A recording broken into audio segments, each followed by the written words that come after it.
नमस्कार, स्वागत है आपके चैनल पर। आज एक अंतर्राष्ट्रीय लेवल की बात करेंगे भारत और कनाडा के बीच में। भारत और कनाडा के बीच में संबंध हैं वो ऑलरेडी खराब हो चुके हैं और ये मैं वीडियो आपको अपलोड पहले ही कर चुका हूँ कि भारत और कनाडा के बीच में संबंध बहुत ज़्यादा खराब हुए हैं गाइस। कनाडा ने हमारे 6 जो एम्बेसडर थे उनको डिपोर्ट कर दिया भारत में, और भारत ने फिर रिएक्शन लिया।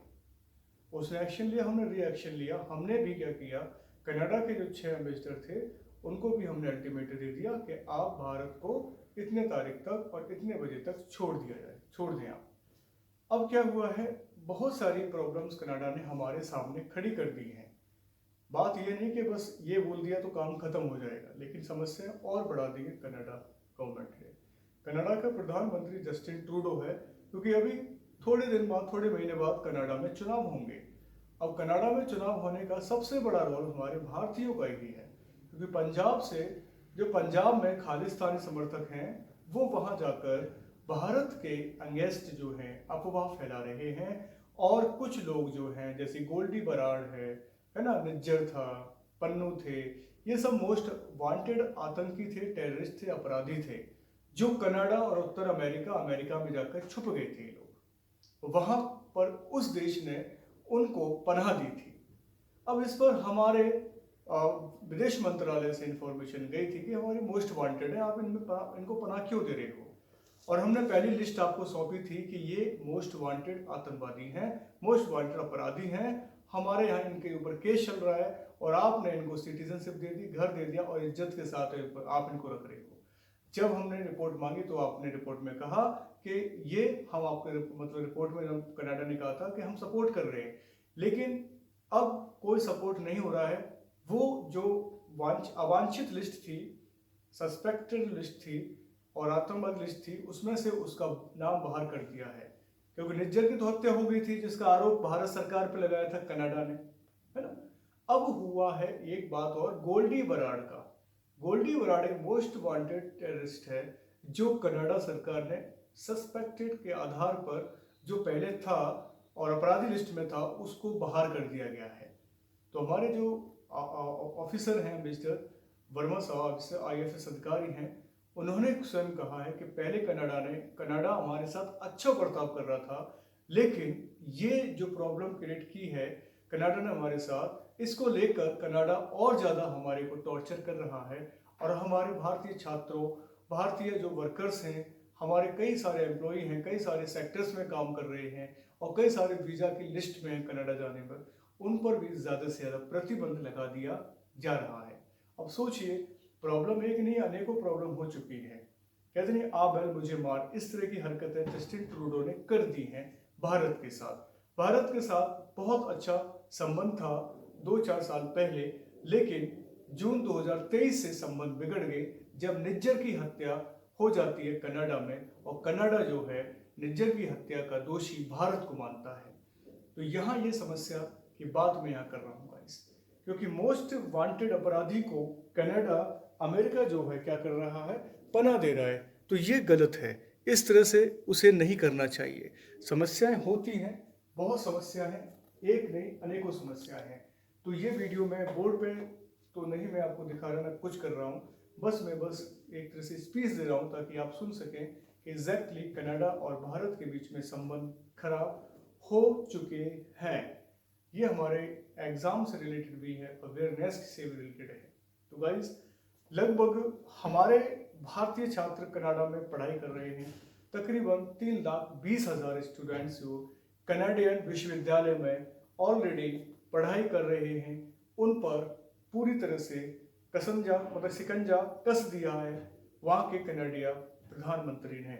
मतलब 3,20,000 छात्रों का भविष्य खतरे में नजर दिखाई दे रहा है। जो हमारे वर्कर्स हैं, IT सेक्टर्स में हैं, हेल्थ सेक्टर में हैं, फाइनेंस सेक्टर में, इंजीनियर सेक्टर्स में और मैनी अदर जो प्रोजेक्ट में काम कर रहे हैं, उन पर भी तलवार लटक चुकी है।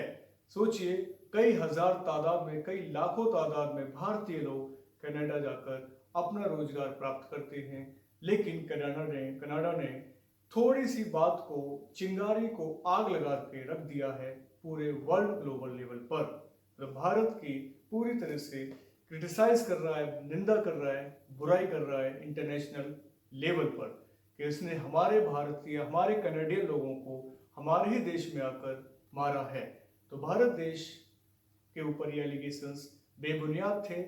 कनाडा क्योंकि इसका सबूत नहीं दे पाया था, भारत के विदेश मंत्री और भारत के विदेश मंत्रालय ने ये वहाँ से उनसे जवाब तलब किए थे कि अगर है तो हमें सबूत दीजिए। क्योंकि अभी लॉरेंस बिश्नोई ने बाबा सिद्दीकी की हत्या की थी, आपको पता है, और उस पर भी कनाडा प्रधानमंत्री का स्टेटमेंट आया था कि बाबा सिद्दीकी की हत्या लॉरेंस बिश्नोई ने तो जिम्मेदारी ली है, लेकिन लॉरेंस बिश्नोई के साथ भारत की सीक्रेट एजेंसी काम करती है। ये इस तरह से पूरा एलिगेशन कनाडा ने भारत के साथ लगाया है, जो एक तरह से बेबुनियाद है। मतलब अनएक्सपेक्टेड बातें ये जस्टिन ट्रूडो कर रहा है और भारत जो है उसका भी रिएक्शन कर रहा है। ऐसी बात नहीं कि भारत एक्शन नहीं ले रहा है, भारत भी एक्शन ले रहा है। भारत में लगभग 600 कंपनियां, कनाडियन कंपनियां काम कर रही हैं। अब सोचिए 600 कंपनी, और जिसके साथ हमारा 4.6 बिलियन, $6 बिलियन का मतलब एक तरह से क्या है, अब वो है हमारा बिजनेस है कनाडा के साथ, जो ज़्यादा से ज़्यादा इन्फ्लुएंस रहेगा, मतलब प्रभावित रहेगा। समस्याएं बहुत ज़्यादा बढ़ चुकी हैं और वीज़ा वर्क परमिट पर भी समस्या आ गई है। और जिनको वीज़ा मंजूर हो गया था, जो हमारे अप्रवासी थे, जो वीज़ा ख़त्म हो गया था, है ना, उस पर मंजूरी मिल गई थी, वो भी अब वेटिंग लिस्ट में पूरी तरह से अपने आप को देख रहे हैं कि हमें कनाडा जाने का मौका मिलेगा या नहीं मिलेगा। एक बहुत बड़ी न्यूज़ जो है सामने आ रही है, क्योंकि गोल्डी बराड़ को अनएक्सपेक्टेड और आतंकी लिस्ट से बाहर कर दिया है कनाडा सरकार ने, और भारत इससे खफा है क्योंकि कल तक कनाडा ने गोल्डी बराड़ को भी अपराधी माना था, लेकिन आज की लिस्ट से उसे बाहर कर दिया गया और कहा कि गोल्डी बराड़ एक सिटीजन है हमारा और हम इसे पनाह देंगे। तो ये आ बैल मुझे मार जैसी कहानी है कि बस कोई देश अगर कुछ कह नहीं रहा तो बार बार वो उस देश को टॉर्चर कर रहा है, किसी न किसी के माध्यम से, किसी न किसी के थ्रू वो जो है न्यूज़ स्प्रेड करता है और पूरी तरह से भारत को परेशान करने जैसी स्थिति में पहुंचा दिया है। अब सोचिए, भारत के कई सारे वर्कर हमारे वहाँ पर काम कर रहे हैं, रोजी रोटी की तलाश में जाते हैं, कई सारे इंजीनियर्स हैं, IT सेक्टर में, हेल्थ सेक्टर में काम कर रहे हैं, कई परिवारों की जिंदगी का सवाल है, कई बच्चों के भविष्यों का सवाल है, कई विदेशी छात्र जो पढ़ रहे हैं कनाडा में, हमारे इंडियंस जो हमारे NRI हैं, उनके भविष्य का पूरा सवाल है। लाखों कनाडियन जो हैं हमारे भारतीय हैं, लगभग 20 लाख जो लोग रह रहे हैं भारत के। सोचिए 20 लाख गाइस जो कनाडा में रह रहे हैं।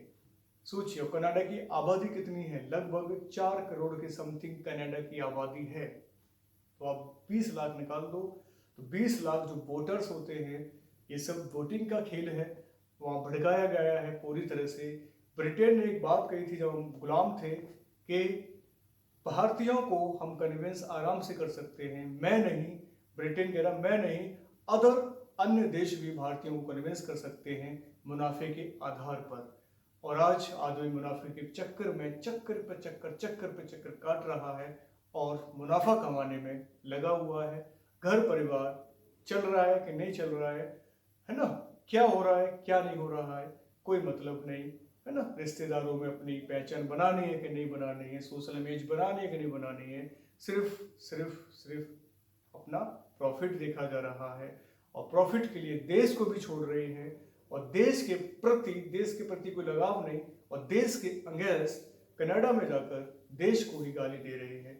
तो ऐसे भारतीयों को हम क्या NRI कह सकते हैं? क्या हम ऐसे भारतीयों के लिए ताली बजा सकते हैं, हम सलाम करेंगे? बिल्कुल नहीं करेंगे। ये हमारे लिए एक बहुत बड़ा क्वेश्चन मार्क बन गया है। व्यापार और द्विपक्षीय समझौते भी हम पूरी तरह से कनाडा के साथ नहीं करेंगे, क्योंकि कनाडा ने ऐसी परिस्थितियां जो पैदा कर दी हैं, जो ऐसी परिस्थितियां पैदा करता है, भारत देश भी हाथ पीछे खींच लेता है। भारत देश ऐसा देश है जहां पर प्राकृतिक आपदाओं में भी अन्य देशों की सहायता करता है, भुखमरी में भी अन्य देशों की सहायता करता है, और कई सारे ऐसे देश हैं जो गरीबी से ऊपर निकलने की कोशिश कर रहे हैं, वहां भी कुछ ना कुछ मदद पहुंचाता है। अपने घर में भी प्रॉब्लम है, फिर भी दूसरे घर की भी रोजी रोटी के लिए कुछ ना कुछ तैयार करता है। ऐसा भारत देश है कि दूसरे के प्रति सिंपैथी एम्पैथी रखता है। लेकिन कई सारे कंट्रियों को भारत की ये उदारता मतलब सहन नहीं होती, टॉलरेट नहीं कर पाते। इसलिए भारत के अगेंस्ट, भारत के जो पॉलिसीज़ हैं, जो हमारी गुड पॉलिसीज़ हैं, गुड क्वालिटीज़ हैं, क्वालिटीज़ ऑफ ए लीडर है, उनके अगेंस्ट जो है कुछ ना कुछ प्रोपेगेंडा करते रहते हैं जो डेवलप कंट्रीज़ हैं। और जो डेवलप कंट्रीज़ हैं वो अनडेवलप कंट्रीज़ को क्या करते हैं, एनहेंस करते हैं कि जाओ आप उस इंडिया के लिए ये बोलो, हम आपको इतना पैसा देंगे, आप इंडिया में ऐसी ऐसी एक्टिविटी कराओ, हम आपको फंड जारी करेंगे। अब आप सोचिए, अनएक्सपेक्टेड जो ऐसे कंट्री हैं जिनका हिसाब किताब भी नहीं है, जिसका हिसाब किताब इंटरनेशनल WHO वगैरह, WTO वगैरह, ILO वगैरह, वर्ल्ड बैंक वगैरह, WMO वगैरह ये देखती हैं, उनको मतलब डेवलपमेंट कंट्री ऑपरेट कर रहे हैं, जिसे हम कह सकते हैं यूनाइटेड नेशंस ऑर्गेनाइजेशन। सोचिएगा इस, तो ये एक बहुत बड़ा मुद्दा है और इस पर कई सारे एजेंसियों का भी कमेंट है और कई सारे देश जो हैं कनाडा के फेवर में भी हैं, कई सारे देश हमारे फेवर में भी हैं। देखा जाए रशिया हमारे फेवर में वो ऑलरेडी हैं, वो बोल भी रहे हैं। रशिया है, बेलारूस है हमारे साथ, यूक्रेन हमारे साथ है, पोलैंड हमारे साथ है, और हमारे जो नेबर कंट्री हैं कुछ हैं जो अच्छे हालात में हमारे साथ हैं, लेकिन कुछ ऐसे हैं जो कनाडा के जो प्रपोजल अभी जो दिया है वो उसका वो स्वागत कर रहे हैं कि अच्छी बात है कि इंडिया को ऐसा ही होना चाहिए। बहुत सारा कंट्रोवर्सी इंडिया को झेलना पड़ रहा है, लेकिन कनाडा को अभी हम लॉस करा रहे हैं। कनाडा के जो भी हमारे यहाँ रह रहे हैं हम भी उनको यहाँ से भगाएंगे, और जो भी जो कंपनी है 600 उनको भी यहाँ से हम रास्ता दिखाने का काम कर रहे हैं। काम होगा लेकिन बहुत लो प्रोसेस में होगा, हम फास्ट नहीं कर सकते, बिकॉज हम 150 करोड़ हो चुके हैं और वहाँ पर मात्र 4 करोड़ की आबादी है। तो कनाडा हमसे थोड़ा आगे भी है और टेक्नोलॉजी में भी आगे है, एरिया में भी आगे है ना, प्रोग्रेस रिपोर्ट में भी आगे है, कई सारे एक्सपोर्ट इंपोर्ट में भी आगे है। और वहाँ की जो पॉलिसीज़ हैं, पॉलिटिकल से लेकर सोशल रिलीजियस तक, वो अपने बंदों को कन्विंस कर लेता है, हिप्नोटाइज कर लेता है, और किसी भी देश के खिलाफ जहर घोलने का काम कनाडा सरकार कर रही है गाइस। तो ये सिचुएशन बहुत गंभीर है, और गंभीर ज़्यादा से ज़्यादा जो खतरा बनेगा वो भारत के लिए रहेगा, क्योंकि भारत का जो द्विपक्षीय वार्ता है वो ख़त्म हो चुकी है। जो भी एग्रीमेंट सेटलमेंट थे कनाडा के साथ वो भी ख़त्म हो चुके हैं। बस हमें हमारी सरकार को अगर परवाह है तो हमारे भारतीय लोगों की है, जो कनाडा में रह रहे हैं, जो कनाडा के अगेंस्ट हैं लेकिन प्यार भारत से करते हैं। लेकिन कुछ है जो प्यार कनाडा गवर्नमेंट से कर रहे हैं, और कनाडा गवर्नमेंट में रहकर वो अपराध कर रहे हैं भारत के लिए गाइस। तो भारत, इसमें कोई दोष नहीं है भारत का। भारत में जो लोग रह रहे थे, कोर्ट ने परमिशन दे दी कि ठीक है आप किसी कारण बच जा सकते हो। कुछ लोग ऐसे ही डंकी कर गए थे, डंकी मार ली, मतलब इधर उधर कांटिले पत्थरों से और कहीं न कहीं समुद्र से या ओशियन से होकर वो उस देश चले जाते हैं और वो अपना प्रोफेशन वहाँ जमाते हैं। कनाडा सरकार हो, चाहे ब्रिटेन हो, चाहे आपका अमेरिका हो, चाहे चाइना हो, ऐसे देश है ये जहाँ पर हमारे जो वांटेड मोस्ट अपराधी हैं वो वहाँ छुपने का काम करते हैं, है ना। चाहे आपके टेररिस्ट हों, चाहे स्कैमर हो, सबके सब ब्रिटेन, कनाडा, अमेरिका ही छुप जाते हैं। और ये तीनों को तीनों विकसित राष्ट्र है, अपनी नीतियों के प्रति और अपना काम निकालने के प्रति गेम खेलते हैं ये। और वैसे क्या कहा जाए, ये 5 आइज में भी आते हैं, 5 आँखें, 5 आइज, जो पूरी तरह से कंट्रोल करते हैं, पूरी तरह से इस जो स्कैम्स होते हैं, जितने भी घोटाले हो रहे हैं, जितना भी ब्लैक मनी है, मनी लॉन्ड्रिंग है, इस पर भी फोकस करते हैं 5 आइज, जिसमें Australia, Britain, France, Canada, America जैसे देश शामिल हैं, टॉप कंट्रीज शामिल हैं, और जो बड़े बड़े ब्लैक मनी लॉन्ड्रिंग स्कैम्स को भी कंट्रोल करती हैं, देखती भी हैं। एक अच्छी जिम्मेदारी दी है इनको, फिर भी ये छोटे छोटे मुद्दों को एक डेवलपिंग कंट्री के सामने एक परेशानी जैसा मुद्दा मतलब साबित कर देती है, ताकि वो डेवलपिंग कंट्री इन मुद्दों को ही लेकर काम करता रहे और वो अपनी प्रॉब्लम्स में फंसता चला जाए, वो अपनी पॉपुलेशन को ना संभाल पाए, ना पॉवर्टी को संभाल पाए, ना ही अनएम्प्लॉयमेंट को संभाल पाए, और ना ही जो मलन्यूट्रिशन फैल रहा है उसको कंट्रोल कर पाए। तो ये जानबूझकर की जाती हैं ये स्थितियाँ पैदा, क्योंकि पूरे वर्ल्ड में अब लगभग 900 बिलियन मतलब 900 अरब लोग होने जा रहे हैं गाइस। अब आप सोच सकते हो धरती पर कितना बोझ बढ़ रहा है। क्या धरती सहन कर पा रही है? क्या हमारी जो क्रस्ट है सहन कर पाएगी? कितने सारी आपदाएं आती हैं, कितने सारे हमारे पृथ्वी पर जो छोटे मोटे जो इवेंट होते रहते हैं, लैंडस्लाइड हो गया, कहीं ये नेचुरल डिजास्टर हो गया, कहीं साइक्लोन्स आ गए, कहीं भूकंप आ गया, कहीं ज्वालामुखी फट गया। तो ये क्यों हो रहा है? क्योंकि मैक्सिमम जो पीपल हैं वो ज़्यादा से ज़्यादा सोर्सेस का यूज कर रहे हैं और सब कुछ खत्म होता जा रहा है। एक तो हम ग्लोबल वार्मिंग पर बड़ी बड़ी मीटिंग करते हैं, वर्ल्ड इकोनॉमिक फोरम पे बड़ी बड़ी मीटिंग करेंगे हम लोग, है ना, बड़े बड़े नेशनल कॉन्फ्रेंस, इंटरनेशनल कॉन्फ्रेंस में वर्चुअल मीटिंग के तहत एक दूसरे देश के साथ हाथ मिलाते हैं, गले मिलते हैं, लेकिन पीछे से छुरा घोंपने का काम करते हैं। तो बस मैं इतना ही कहूँगा ब्रीफ में कि देश जो है हमारा अच्छी तरह से काम कर रहा है, विदेश नीति के तहत काम कर रहा है, बशर्ते अन्य देशों को विदेश नीति का भी साथ देना चाहिए। जो भी समझौते किए हैं उन पर अडिग रहना चाहिए, ना कि इस तरह की रूमर्स बातों पर। चलिए अपना ख्याल रखिएगा। नमस्कार, जय हिंद।